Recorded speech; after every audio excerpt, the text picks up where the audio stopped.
It wasn't long after Hurricane Laura hit the Gulf Coast Thursday that people began flying drones to record the damage and posting videos on social media. Those videos are a precious resource, say researchers at Carnegie Mellon University, who are working on ways to use them for rapid damage assessment.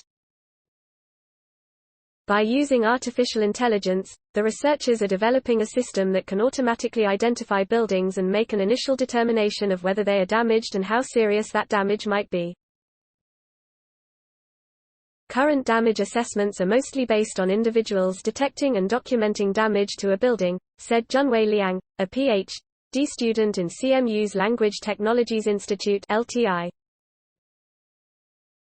That can be slow, expensive and labor-intensive work. Satellite imagery doesn't provide enough detail and shows damage from only a single viewpoint, vertical.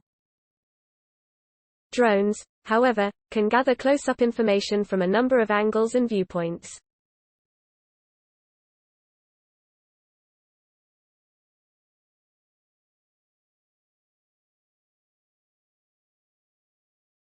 It's possible, of course, for first responders to fly drones for damage assessment, but drones are now widely available among residents and routinely flown after natural disasters.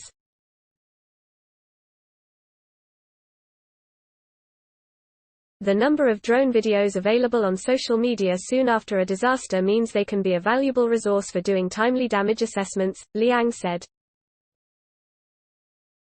Xiaoyu Zhu, a master's student in AI and innovation in the LTI, said the initial system can overlay masks on parts of the buildings in the video that appear damaged and determine if the damage is slight or serious, or if the building has been destroyed.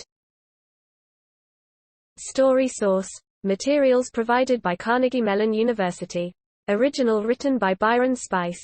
Note: content may be edited for style and length.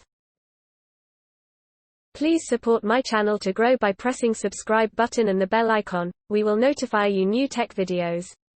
Thank you.